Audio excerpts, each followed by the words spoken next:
Primera de Juan, el capítulo número 2, el versículo 21.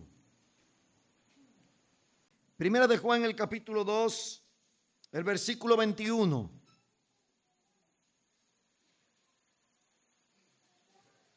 Voy a pedir, vamos a leerlo todos juntos. Comencemos.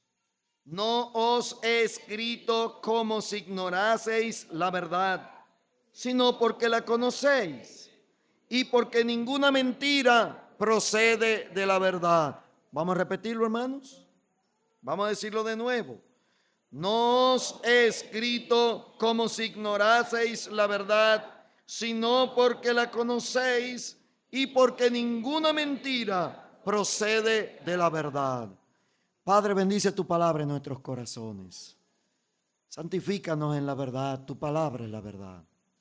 Queremos, Dios, en el nombre de nuestro Salvador Jesús, rogarte que seas tú quien hables, que sea tu Santo Espíritu quien nos guíe a toda la verdad y nos enseñe todas las cosas. Señor, pedimos tu voz, porque es tu palabra, Señor, lo que puede cambiar el corazón del hombre. Y es tu palabra la verdad.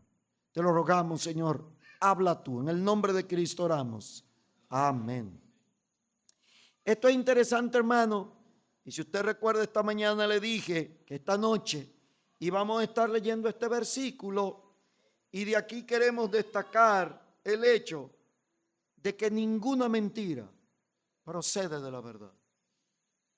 Ninguna mentira procede de la verdad.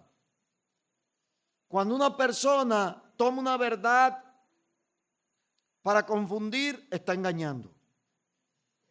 Está engañando. Y el diablo es el engañador y el padre de mentira. Y es importante que nosotros entendamos eso. ¿Dónde es que está la verdad? ¿Y dónde es que está la mentira? Porque la mentira no procede de la verdad. De ahí, hermano, entonces, que hemos estado hablando por ello de quién es el fundador del cristianismo, que es Cristo Jesús. Él es el fundador y Señor de la iglesia. ¿Usted se acuerda qué significa la palabra eclesía?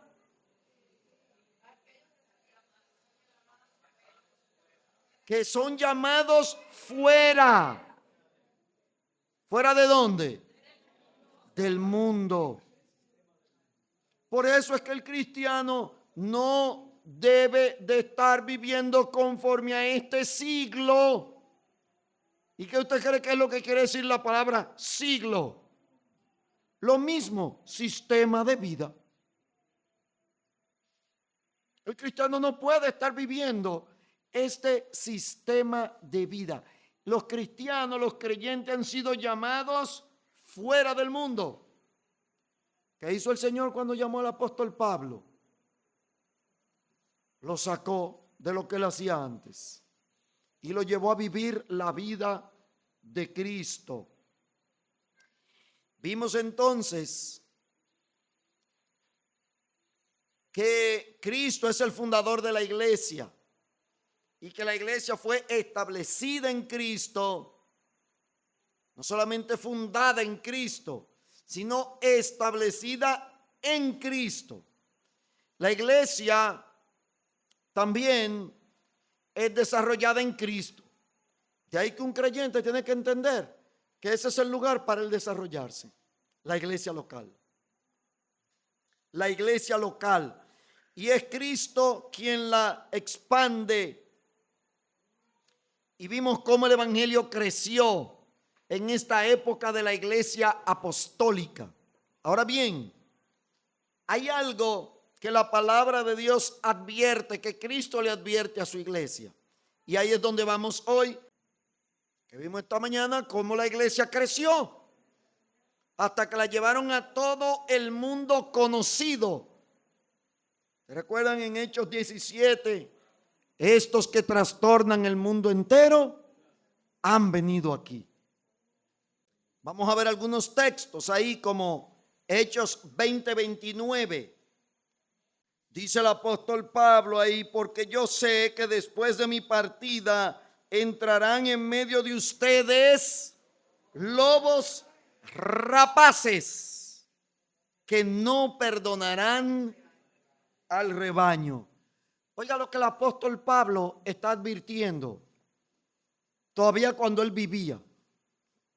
Dice, yo sé que después de mi partida entrarán en medio de ustedes. ¿Ustedes están oyendo eso? Señores, eso es en la iglesia. Yo recuerdo un vecino de la iglesia que se enojó porque los jóvenes invitaron a un bendito grupo ahí que tocaba fuertísimo. Y esa gente dieron un concierto como de 1 hora y media. Y sí era muy estridente la música de ese grupo. Ese vecino se enojó y al otro día, domingo, nos cerró el parqueo de la iglesia con una camioneta que él tenía. Y me dijeron, pastor, mira, hay problema en el estacionamiento. El vecino, mientras estaba en el culto, fue y cerró el estacionamiento para que no podamos salir. Y él dice que así como ayer lo molestamos por 2 horas, él no la va a quitar en 2 horas. Yo, déjame, voy a hablar con él. Le dije, mire, don fulano. Sí, callar y que no la voy a quitar. Yo le dije, mire, ¿usted cree que todo lo que yo tengo ahí son buenos?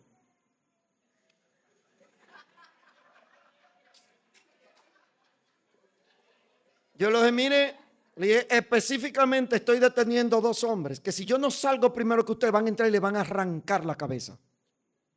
Pues yo tengo ahí gente, óigame bien, que por 1,000 pesos le arrancaban antes la cabeza a cualquiera. Y que ya saben lo que es la cárcel, a ellos no les importa ir otra vez. Se lo dije serio. Que no, porque la cosa hay que hablar. Le digo yo, por eso estoy aquí. Vaya y quite su camioneta y hablamos. Y yo salí con él y quitaron. Sí, uno de ellos, déjeme decirle, yo tenía en la iglesia uno que era luchador profesional de eso de lucha, así como Jack Veneno. Aunque Jack Veneno no es el mejor ejemplo. ¿Verdad?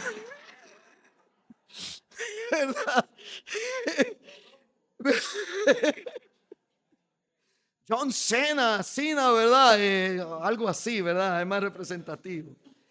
¿Usted entiende? Yo le dije, quita tu camioneta. Hermanos, hay gente que no entiende lo que es la iglesia de Cristo Jesús. Y el Señor dice que en la iglesia iban a entrar, y aquí lo llama lobos rapaces. Hay un libro, anótelo por ahí, que se llama Lobos en la Iglesia. Lea ese libro para que usted vea qué cosa tan tremenda. Un pastor que se dedicó a ir a una reserva para lobos y el ver cómo los lobos actuaban, para él saber cómo se iban a comportar en la iglesia. Eso es interesantísimo. Yo leí ese libro. Lo leí casi completo en un aeropuerto sentado mientras esperaba. Increíble lo interesante que es. Y aquí habla de lobos rapaces, dice el apóstol Pablo. Y tenemos que entender, hermano, que eso es una realidad en la iglesia.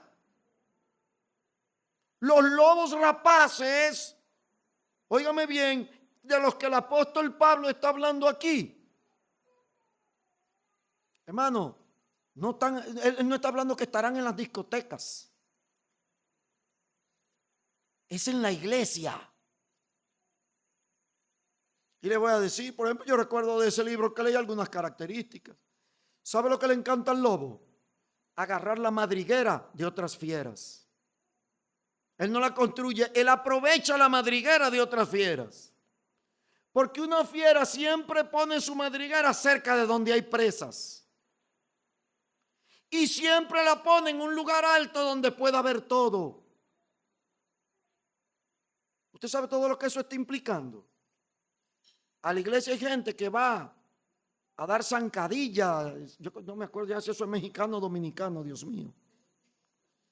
A otros que están en el liderazgo para ellos tomar ese lugar, ponerse en el liderazgo en un lugar alto para ver cuáles son las débiles. ¿Usted sabía que eso es lo que hacen las fieras? Ellos se ponen cerca de donde beben los rebaños y tienen una habilidad tremenda para detectar el que tiene la mirada triste. el que tiene un caminar lerdo, despacio, y enseguida dicen, ese está enfermo, esa es la presa. ¿Tienen esa habilidad? Y uno tiene que tener esa óptica. Y yo los alcanzo a ver de repente. Hubo uno que era abogado. Dicen que los abogados son como los guineos. Ninguno es derecho. Eso dicen los mexicanos. Oiga, a ese hombre yo lo vi y lo tenía a la vista. Y un día yo estaba predicando y vi que una señorita, que mientras yo predicaba hizo un movimiento, y dije, ahí está pasando algo. Desde que me bajé de predicar, me fui directo a donde esa señorita y le dije, ¿qué pasa aquí? Me dijo, me tocó. Hermano, no puedo decir las palabras que le dije porque algunas fueron subidas de tono a ese tipo. Le dije, pero mira, infeliz, si te vuelvo a ver en esta iglesia, me vas a conocer. Escúchame bien. La Constitución te protege para que tú puedas asistir a cualquier culto público. Donde no te protege la Constitución es que yo puedo subirme a decir lo que tú viniste a hacer a esta iglesia. Y te aseguro que mínimo entre el papá de esa muchacha y yo te partimos el cuello, infeliz. Dije, vuelve a esta iglesia para que tú veas. No volvió. Él vio que yo estaba en serio. Mire, yo soy chiquito, pero no quepo en la boca de nadie. ¿Usted entiende? Hermano, en la iglesia hay lobos. ¿Usted entiende?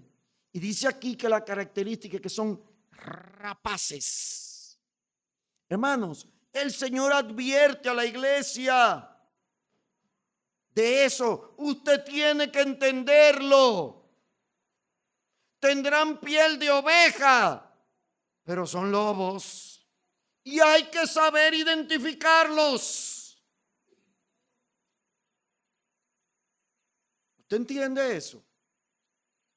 Eso quiere decir que usted tiene que estar alerta. Y si usted quiere que yo le haga la historia de cómo terminó el abogado ese, en una búsqueme, que yo cobro barato por cuentos. Oiga, pero el Señor lo advirtió, 2 de Timoteo 3, ¿se acuerdan que lo leímos esta mañana? 2 de Timoteo, el capítulo 3, que estos son tiempos peligrosos. ¿Por qué? También debes saber esto, que en los postreros días vendrán tiempos peligrosos, que habrá hombres amadores de sí mismos. Usted ve el problema, ¿cuál es? Yo lo dije, el problema no es el COVID, ni la vacuna para el COVID. Son hombres peligrosos. Ese es el problema. Y el Señor lo advirtió, aquí en su palabra, y es lo que estoy tratando. Iglesia, despierte. Porque no todo el que me dice Señor, Señor entrará. Señores, pero yo he visto aquí personas en este país. Yo creo que aquí tenemos un problema fuerte. Porque tenemos personas que saben decir amén, aleluya y Dios te bendiga. Bendiciones. Usted ve que a veces se avientan en los programas cosas indecibles y después dice que bendiciones. Ese es hermano. ¿Qué le pasa a usted? Usted tiene que entender que al que alguien aprendió a decir bendiciones no quiere decir que es cristiano. No lo puede decir cualquiera. Ustedes lo saben, no podemos estar como nuestros amigos pentes, que todo el que dice amén, aleluya, gloria a Dios, durísimo, y es apóstol. No, señores, tenemos que estar alerta con eso. Y el Señor lo advirtió. Estos son hombres de adentro de la iglesia pero que son de un carácter réprobo para el ministerio. Están reprobados para el ministerio. Primera de Timoteo 4:1, déjeme le digo otra cosa peligrosa. Primera de Timoteo, el capítulo 4, versículo 1 dice: pero el Espíritu dice claramente que en los postreros tiempos, ven la misma expresión, los postreros días, los postreros tiempos, algunos apostatarán de la fe. ¿Y cómo es que van a apostatar? ¿Cómo es que dice ahí que apostatarán de la fe? ¿Parece ahí? ¿Parece ahí? ¿Alto ahí? No es nomás los que hablan lindo. Es también el que se presta para escuchar a cualquiera que aparece, aparte de su pastor. Note, porque aquí dice que escucharán. Por eso, hermano, tenga cuidado en la iglesia. Quien viene hablándole otra doctrina que no es la que su pastor le ha enseñado a usted. El apostatar no es nomás decir, cuidado lo que usted oye. A quien usted oye y lo dice. Note, eso no soy yo, eso está ahí. Escucharán a espíritus engañadores y a doctrinas de qué. Doctrina de demonios en la iglesia. Exactamente. Mire, la primera persona que yo expulsé de la iglesia, lo recuerdo con mucho dolor. Un hombre que yo apreciaba. Pero él estaba invitando gente, era una persona en una posición económica, muy cómoda, hombre con una casa en un buen lugar. Oiga, una familia preciosa. Y él invitaba hermanos a su casa. Y se ponía a hablarle exactamente de doctrina reformada. Hasta que invitó un discípulo mío y mi discípulo me lo dijo. Venga acá, hermano, pero este hombre me invitó a su casa y de lo que me habló fue de esto y de esto. Y mira el folleto que me regaló. Déjame ver. Fui a hablar con él y dije, oye, fulano, ven acá. ¿Y por qué tú estás invitando personas a tu casa para hablarle de esto? Porque ellos tienen un pastor para hablarle de doctrina. Escúchame bien, en esta iglesia no creemos eso. ¿Tú quieres saber lo que creemos? Hermano, te dimos, allá desde que llega una persona y solicita la membresía, de una vez le damos los artículos de fe. Léalo a ver si usted está de acuerdo con eso. Pero usted no está de acuerdo con eso, ¿qué usted hace ahí? La Biblia dice, ¿cómo andarán dos juntos si no estuvieran de acuerdo? Yo se lo dije. No contento con eso, volvió a invitar personas a hablarle lo mismo y lo senté y le dije, mire, yo le advertí a usted de esto. ¿Qué pasó?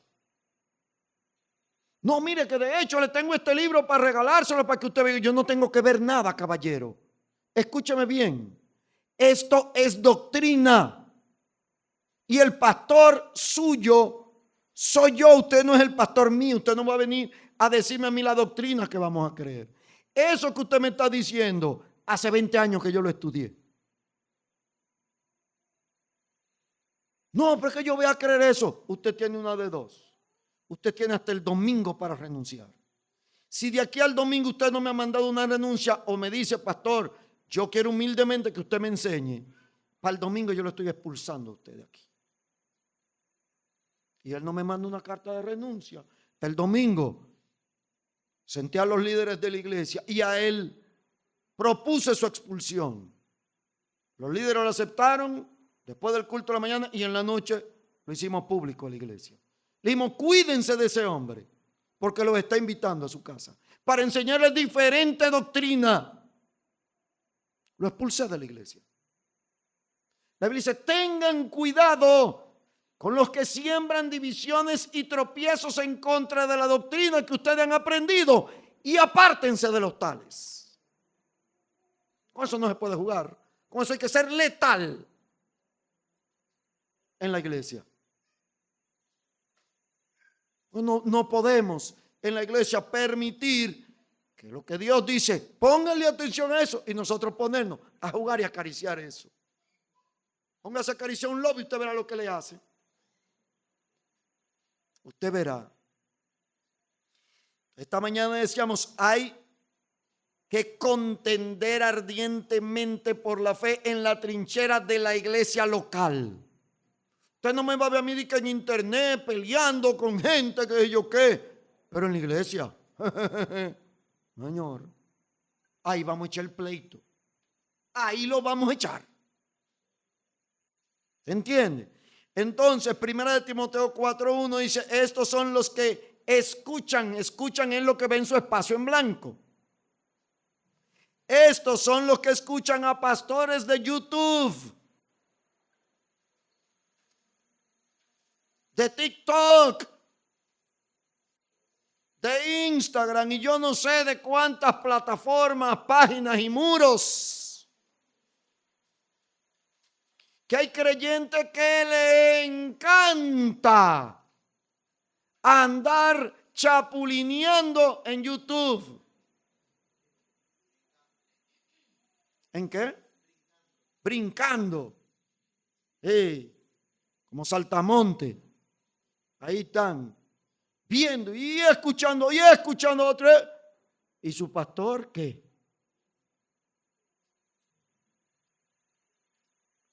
Oiga, yo en muchas ocasiones escucho los mensajes de la Iglesia Bautista Quisqueyana. A veces yo le escribo al pastor Rudy. Oye, hermano, dijiste esto. Ay, hermano, tú estás... Sí. Yo quiero preguntarle algo a usted. ¿Por qué el pastor Rudy no es un connotado teólogo de las redes sociales? Si ahí se suben los mensajes de él.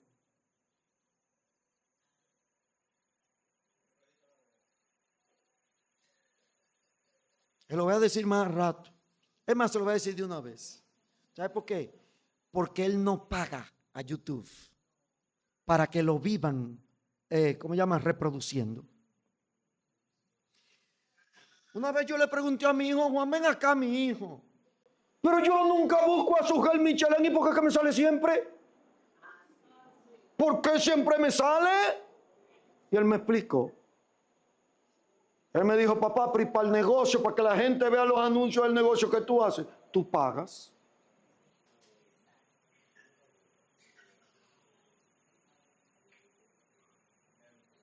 ¿Usted entiende? ¿Y por qué el pastor Rudy no paga? Porque él es pastor de un rebaño. Él no se cree el papa. ¿Usted entiende que tiene que estarle predicando a los creyentes de medio mundo? Mire. Usted ve cómo dice aquí, la doctrina reformada, incompleta. Por eso que le estoy diciendo, tenemos que velar por la doctrina. Porque los pastores reformados y de doctrina reformada, ¿usted sabe qué es lo que ellos sostienen? Que América Latina tiene que ser de nuevo llevada a una reforma. Escúchame bien, y Sujel Michelén y Miguel Núñez no lo esconden. Lo dicen en los videos. Yo los tengo por ahí, Es más, me voy a combinar con el hermano para ver si podemos pasárselo aquí en la pantalla. Ellos tienen un objetivo y dicen que la reforma tiene que ser completada. ¿Tú sabes qué quiere decir eso? Que ellos no van a respetar si el pastor Rudy le está dando a ustedes una doctrina. Ellos creen que a ustedes y al pastor Rudy hay que cambiarlo a todos y hacerlos reformados. Ah, pero tiene el antifaz de Iglesia Bautista. Si usted fuera bautista, caballero, usted sabe lo que estuviera haciendo. No tratando de agarrar iglesias establecidas, sacarle sus miembros, robar iglesias bautistas y hacerlas reformadas, sino empezar iglesias. Eso se hace un bautista. ¿Qué hace el pastor Rudy cuando quiere empezar una iglesia? Ellos, las calles, la 25, la que yo qué, por ahí, toda esa. Él está viendo a ver qué iglesia por ahí él puede robarse. Va y predica. Eso hace un bautista. ¿Usted entiende? No anda viendo qué hacer con la iglesia que está allá. Empieza a ganar almas. Y usted no puede hacerme el cuento a mí de cómo empezó la iglesia ahí, donde ustedes están. ¿Sabe por qué? Usted no me puede hacer cuento. Pues yo estaba ahí. Yo estuve en esa carpa. Es más, algunos que están aquí ni habían nacido. Desde el ensanche de la fe. Exactamente, ahí estamos. ¿Usted entiende? Así se empieza una iglesia. Hermano, ¿sabe qué es lo que sucede? Y yo lo dije al pastor Rudy. Hay que ponerle un alto a esta gente que están robando miembros de las iglesias bautistas y queriendo decir, somos los mismos. No, perdón, no somos los mismos, no. No, señor. Mire, ¿usted quiere que le diga algo? Sujal Michelén no cree en el milenio de Cristo, entonces somos lo mismo. Revise la escatología de ese hombre para que usted vea que está muy lejos de ser la de su iglesia. Pero los pastores bautistas en este país le tienen un respeto que no se atreven a tocarlo ni con el pétalo de una rosa.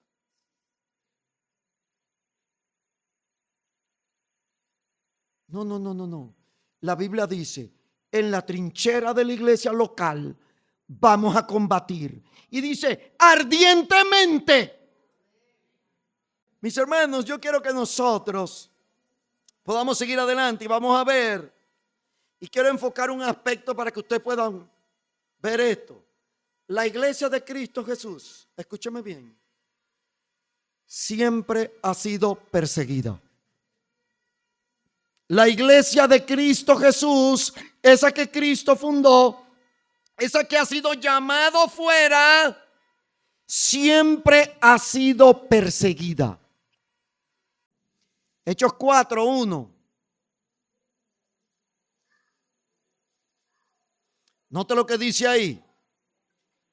Hablando ellos al pueblo, vinieron sobre ellos los sacerdotes con el jefe de la guardia del templo y los saduceos. ¿Usted oye quiénes fueron los que vinieron? ¿Quiénes vinieron? Mire, dice, los sacerdotes judíos. Por eso hablo de una iglesia perseguida, número 1, por los judíos en su etapa temprana. Y dice que estaban resentidos de que ellos enseñaran al pueblo y anunciaran en Jesús la resurrección de entre los muertos. Y les echaron mano y los pusieron en la cárcel hasta el día siguiente porque era ya tarde. ¿Usted oye qué pasó con los apóstoles presos? Les empezaron a perseguir porque dice, resentidos de que enseñasen al pueblo. ¿Por qué? Porque ellos se creían que tenían la patente de la verdad. ¿Usted entiende eso? Así hay gente en esta tierra que compraron y se creen que tienen la patente de la verdad. Hermano, y perdóneme, mire, que llueva sobre mojado. Yo tengo un video ahí donde Sujel dice que si usted no tiene la doctrina reformada, usted no le ha amanecido. Él compró la patente de la verdad. Él la tiene en este país. Él sacó los derechos y la tiene. Y está equivocado. Él no tiene los derechos de la verdad. La verdad, ¿se acuerdan quién es? Él es el camino, la verdad.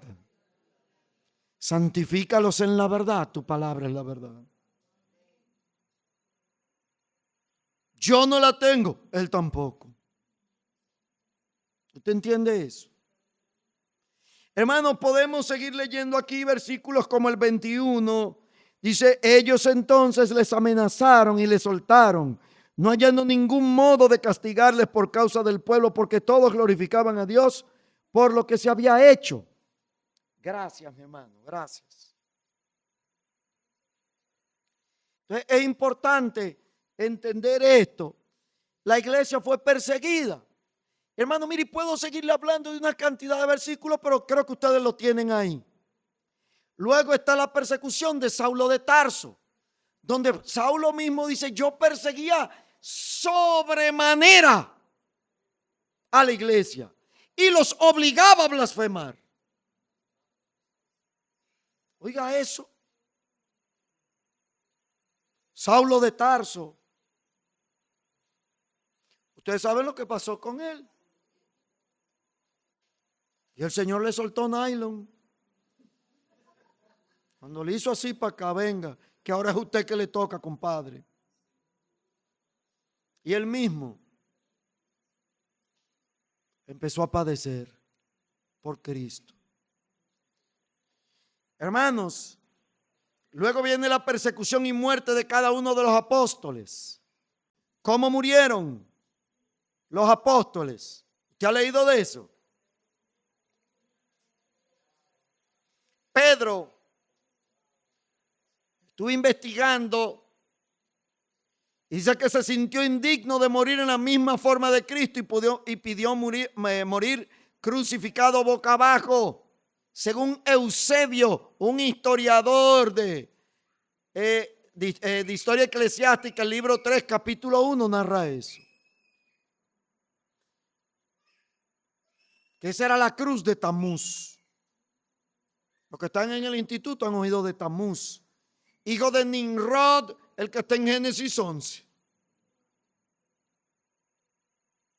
Nimrod, que dice la Biblia que era vigoroso cazador delante de Jehová. Y delante quiere decir que se oponía a Cristo, que se oponía a Dios. No era que se le paraba delante, no, que se oponía. Y usted dirá, ¿en qué forma? ¿Y qué fue lo que el Señor le dijo a Noé? Fructifiquen, se multipliquen y llenen la tierra. ¿Y qué hizo Nimrod? Hizo la torre de Babel. ¿Usted sabe para qué era la torre de Babel? Exactamente. No era para llegar al cielo. Él dice, hagamos una torre, hagámonos un nombre, por si fuéramos esparcidos. Ellos pensaban que la tierra era plana. Iban a hacer una torre. Y como Dios le había dicho, llenen la tierra, él se estaba oponiendo, dijo, ningún llenen nada. Aquí, sírvanme a mí. Y él era un Dios, él hizo un culto a sí mismo. Y cuando usted lee ahí de Nimrod, dice que fue el comienzo de su reino, Babel. Babel. Entonces él dijo, mira, vamos a darle adelante a Dios. Como Dios quiere que nos distribuyamos, vamos a hacer una torre por si Él nos avienta lejos, que donde quiera que estemos alcancemos a ver esa torre y volvamos para acá. Pero yo como mexicano digo lo que el Señor dijo, no contaban con mi astucia. Le confundió las lenguas. Le confundió las lenguas. Y se tuvieron que ir. Pero él hizo todo un culto a su nombre, a su persona. Tuvo su casta sacerdotal y sus sacerdotisas prostitutas. Y de ahí es de donde sale, note, Babel, que luego es Babilonia. ¿Cómo la menciona Apocalipsis? Babilonia la grande, la madre de las rameras y las fornicaciones de la tierra. Es importante que usted sepa eso. Porque usted sabe quién es Babilonia en Apocalipsis. La Biblia dice que una ciudad asentada sobre 7 montes. ¿Usted sabe qué ciudad es esa en la tierra? el Vaticano. La tierra que le da origen a la doctrina reformada. Aguas, alerta. Vamos a ir entendiendo estas cosas, señores.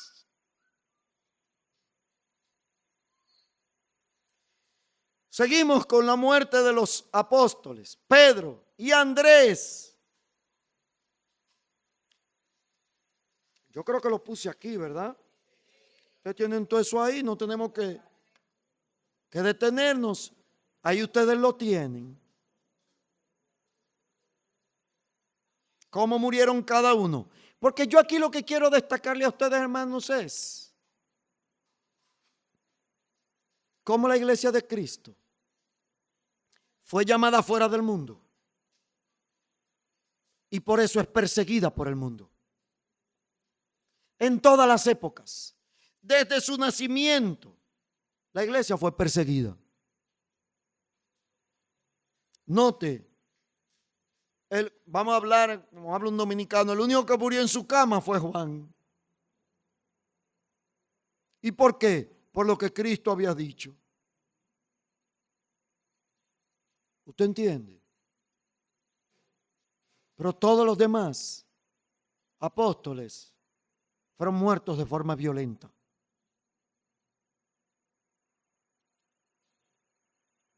Todos. Después de la persecución de los judíos y la muerte de todos los apóstoles, incluyendo Juan, que se cree que murió por allá por el año 95 después de Cristo.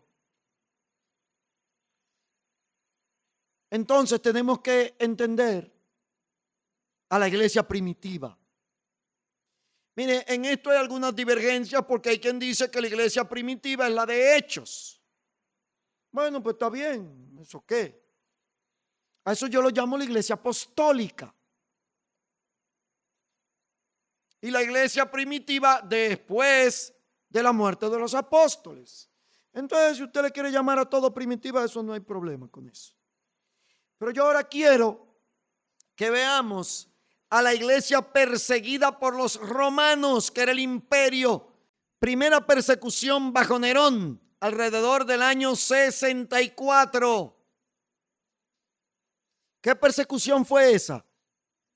Dice, a Nerón el pueblo le atribuyó el incendio de Roma. Él incendió la ciudad porque él quería hacer su ciudad.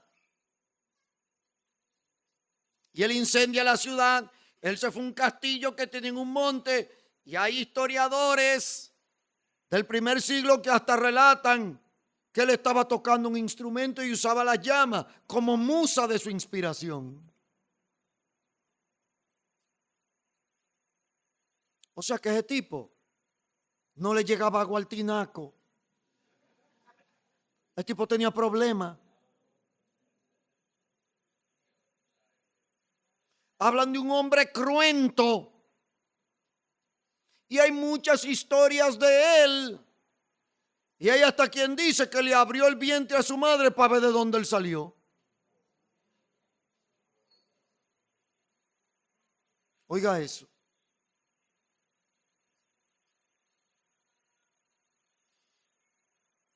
Entonces, dice que la población enardecida lo iba a matar.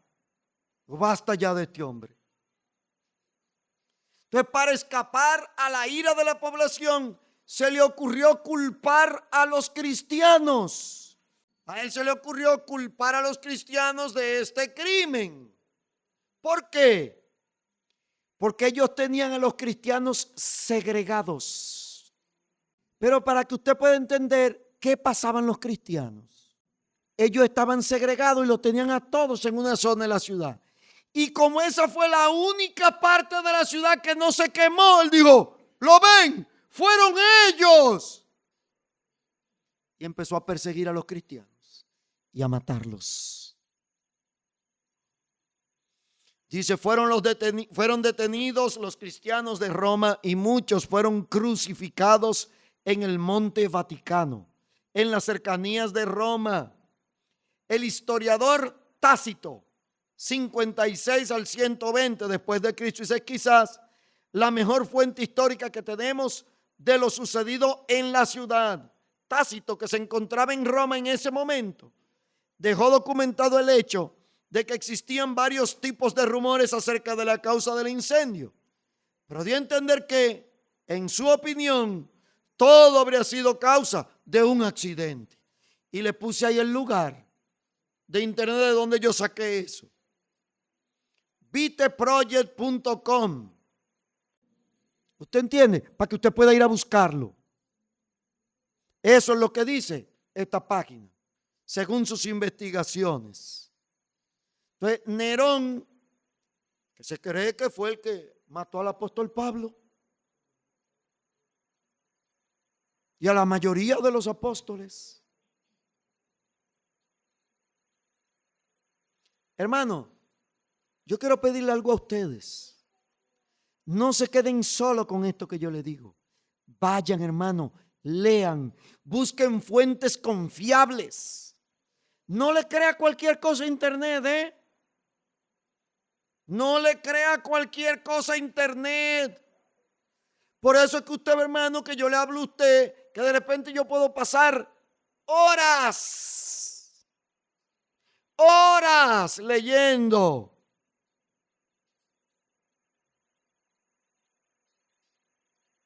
Porque no cualquier sitio de internet es confiable. Y dicen ahí a veces cosas que uno dice, pero aquel tipo estaba borracho cuando empezó a escribir eso. Cosas absurdas. Pero pase tiempo y lea de Nerón para que usted vea lo loco que estaba ese tipo. El tipo estaba desquiciado. Sí, ese tipo. Y es bueno que usted lea. Y él da un edicto de que los cristianos tenían que ser perseguidos. De ahí que los cristianos tienen que empezar a huir. Y es bueno que usted lea literatura de esa época. Sí, aquí hay una imagen de la época de las persecuciones de los cristianos.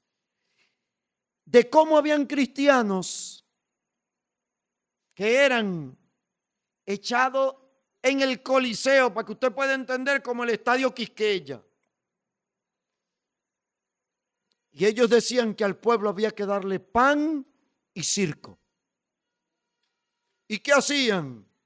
Míralo ahí, el Coliseo romano. Le soltaban una fiera a los cristianos para que ellos lucharan contra esas fieras. Y si ellos vencían a la fiera, vivían. ¿Y cómo usted cree que usted podía vencer un león? ¿Qué literatura hay de esa época? Yo le puedo a usted recomendar un libro titulado El mártir de las catacumbas. Mire, nomás de recordar ese libro, se me erizan los vellitos.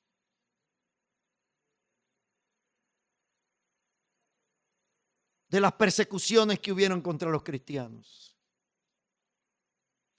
De cómo ellos tenían que vivir en catacumbas. ¿Usted tiene idea de lo que es eso? Una catacumba. Hermano, busque por ahí imágenes de Turquía, porque era donde estaban. Usted sabe que de lo que es actual Turquía,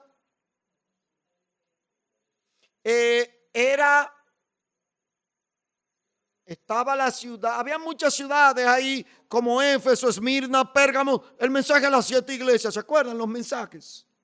Eso era en Turquía que estaban, porque era la capital floreciente, fue donde empezaron a florecer reinos y donde Constantino fundó Constantinopla, que es lo siguiente que vamos a ver. Mire, eso que usted ve son casas que hacían los cristianos dentro de montañas. Y habían complejos de túneles que se extendían, escúcheme bien, alrededor de 20 kilómetros. Mira, hermano, si consigues una foto de Turquía con la entrada en las montañas. Miren, miren, miren. Gracias, hermano. Esa necesitaba. Miren lo que eran catacumbas. Miren cómo vivían esa gente. Y ahí enterraban sus muertos. Por eso el que intenta decir que todo eso era mentira, tiene un testigo. Por la cantidad de templos y lugares hasta bautismales, piletas que ellos tenían para bautizar a la gente. Ahí adentro, en esa compleja red de túneles. Se dice que a veces tenían eso, una equivalencia hasta 12 pisos y más para abajo. Pregúntese algo. ¿Y cómo alguien podía vivir tan profundo sin oxígeno? ¿La gracia del Espíritu Santo? No. Ellos desde arriba traían complejas redes de vientos que circulaban y entraba aire por todo eso. Y el agua, lo mismo hacían. Y ahí vivían cristianos. No más que, ¿sabe qué? Que si usted no vivía ahí y por consiguiente no conocía eso, entraba, pero usted jamás iba a salir porque se perdía ahí adentro. Y jamás se encontraba la salida. Ahí usted se iba a morir.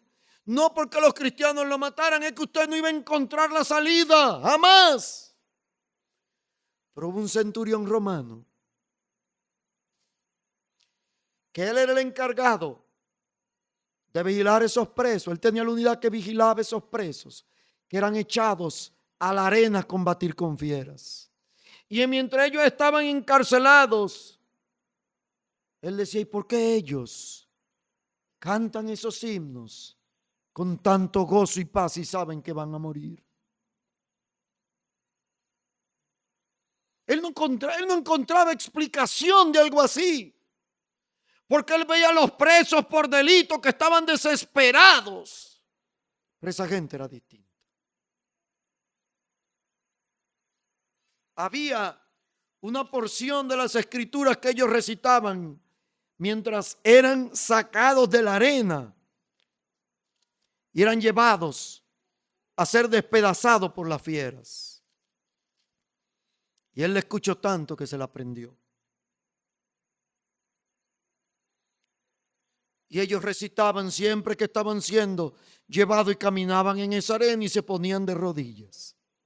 Y decían: y de Jesucristo, el testigo fiel, el primogénito de los muertos y el soberano de los reyes de la tierra, al que nos amó y nos lavó de nuestros pecados con su sangre y nos hizo reyes y sacerdotes para Dios su Padre.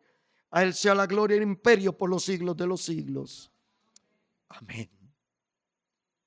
Hermano, mira, imposible yo decir eso sin que se me haga un nudo aquí. Porque a veces se nubla y nosotros estamos pensando si vamos a ir a la iglesia. Y ese soldado romano, él dice que no tenía explicación cómo esa gente morían con un rostro con tanta paz. Un día atraparon a un adolescente que salió de las catacumbas y se lo llevaron. Y él le dijo: llévame y te perdono la vida. Le dijo: nunca te voy a llevar.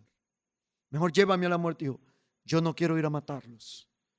Yo quiero saber y conocer de ustedes. Ese soldado romano entró y estaban teniendo un culto y él se paró a escuchar. Y ahí recibió a Cristo. Y él fue uno de esos mártires de esas catacumbas. Lea ese libro, El mártir de las catacumbas. Es este tiempo de la iglesia perseguida y muerta por el edicto de Nerón de que los cristianos tenían que ser muertos. Por esos otros emperadores romanos, entre ellos Diocleciano, que tuvo una persecución voraz de ahí, y la dura persecución hacia los cristianos. época de las catacumbas, el Coliseo, los mártires. Dice, y todo eso era observado. Todo esto era observado por Constantino, hijo de Constancio, coemperador. El reino estaba dividido en 4, o sea, era un tetrarca Constancio. Y Constantino, hijo de Constancio, que estaba librando guerras y batallas, ve que los cristianos se reproducen como la verdolaga.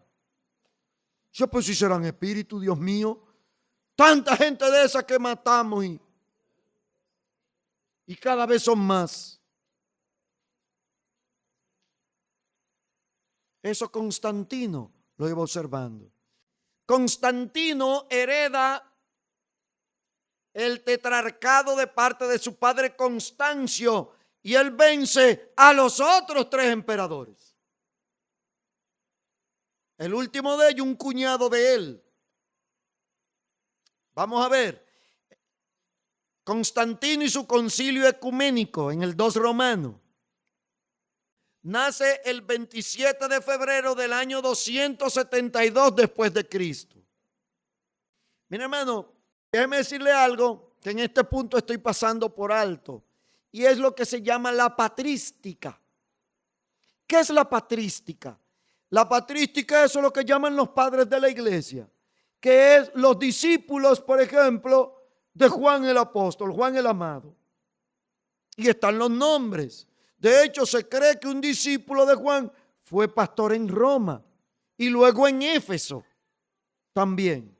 Entonces estoy pasando eso por alto porque no podemos ver todos los detalles, hermano, porque necesitaríamos demasiado tiempo para ver eso. Pero eso es lo que llaman la patrística, que ya usted oyó mi punto de vista. ¿Cuál patrística? La iglesia es de Cristo. El padre de la iglesia es Cristo. Vimos eso esta mañana. Eso dice que yo, ¿quién padre de la iglesia? Eso es un invento de hombres. Eso no es una figura escritural. Entonces ya usted sabe. Por eso estoy avanzando. Entonces de repente vamos a dar una pincelada de eso. Pero es bueno que usted lea, le digo eso. Si usted quiere alguna nota por ahí, estudiar la patrística, que le va a hablar de todas esas personas. Entonces, Constantino, el grande, hijo del tetrarca Constancio, nace el 27 de febrero del 272 después de Cristo. Se alzó con el poder como emperador único al derrotar a su cuñado Magencio en la batalla del puente Milvio, cerca de Roma. Según el sitio, el site de nationalgeographic.es, es español, ahí dice lo siguiente. O sea, si usted lo quiere buscar, usted puede ir a ese sitio. nationalgeographic.es. Dice, según el biógrafo de Constantino, o sea, Eusebio, Constantino y sus fuerzas vieron una cruz en el cielo, junto con unas palabras griegas que rezaban en hoc signo vinces, que eso quiere decir, traducido al español, como ustedes no entienden latín, eso quiere decir, con este signo vencerás. Él vio eso. ¿Ustedes se acuerdan cómo fue que mataron aquí a los indios? Ya Constantino había usado eso, señores. ¿Ustedes se acuerdan lo que le hicieron aquí a los indios? Que diga que se le apareció una virgen con un fuego. Y los pobres indios que rindiéndole culto y los mataron a toditos. Ahora investiga la historia de México, que hicieron lo mismo allá. Mañosos. ¿Son lo que son? Mañosos. Pero note, Constantino vio unas palabras griegas con una cruz en el cielo que decían, con este signo vencerás. Dice, esa noche Constantino tuvo un sueño, y sueño lo que ve en su espacio en blanco ahí. Un sueño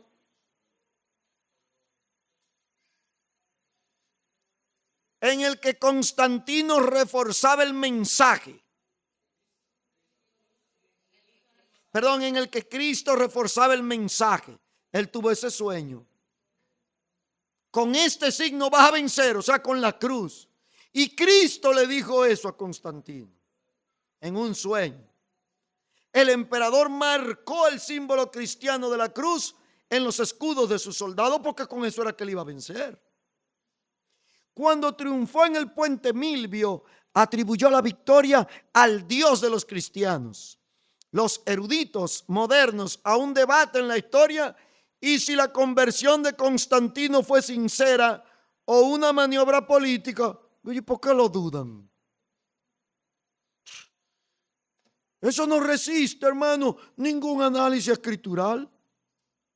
Diga que se le apareció un signo, una cruz en el cielo y con esto. ¿Y quién con eso es que es salvo? Porque tendríamos entonces que reparar en que él recibió ya en la época de la gracia un salvoconducto para no ser salvo en la sangre de Cristo, sino por ver una cruz en el cielo. Pero póngale atención a esto. Póngamele atención a esto de Constantino, porque usted sabe cómo hoy día se le dice a Constantino, el emperador cristiano.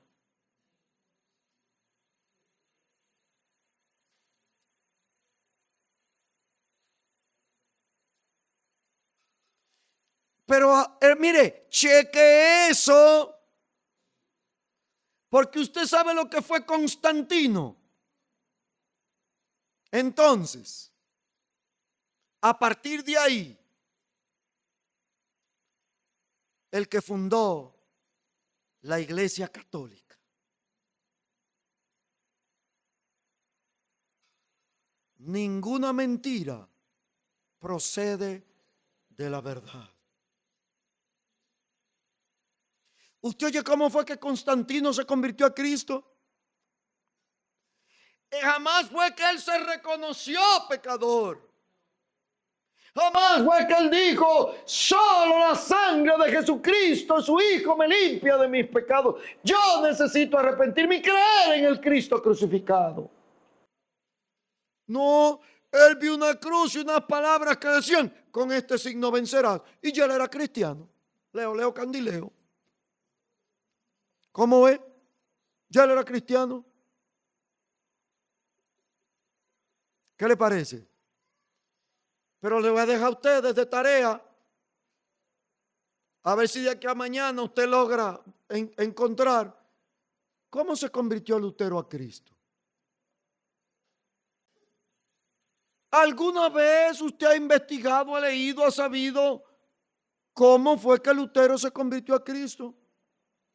Llévenselo de tarea y mañana hablamos. Si alguien lo encuentra, le voy a tener un premio.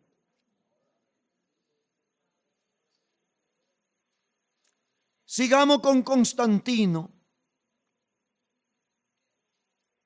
Decíamos entonces que por eso es que Constantino toma la cruz y le estampa en todos los escudos de sus soldados, porque con ese signo él vencería. Dice, los eruditos modernos aún debaten la historia y si la conversión de Constantino fue sincera. Dice, los eruditos modernos aún debaten la historia y si la conversión de Constantino fue sincera o una maniobra política. En cualquier caso, en el año 313 después de Cristo, Constantino se reunió con Licinio, el emperador de la parte oriental. Licinio. Y dice, y juntos promulgaron el edicto de Milán. El edicto concedía a los cristianos y a los demás plena autoridad para observar la religión que cada uno prefiriera. Constantino I el Grande es considerado el fundador entonces de la Iglesia Católica, Apostólica y Romana, aunque su objetivo era político. ya que él seguía siendo devoto de Mitra, el dios Sol, el dios de los soldados romanos. Y Mitra era festejado paganamente. ¿Cuándo?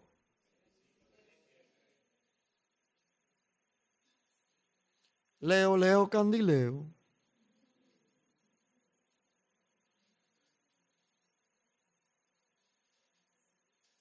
Él creía era en Mitra, no era en Cristo.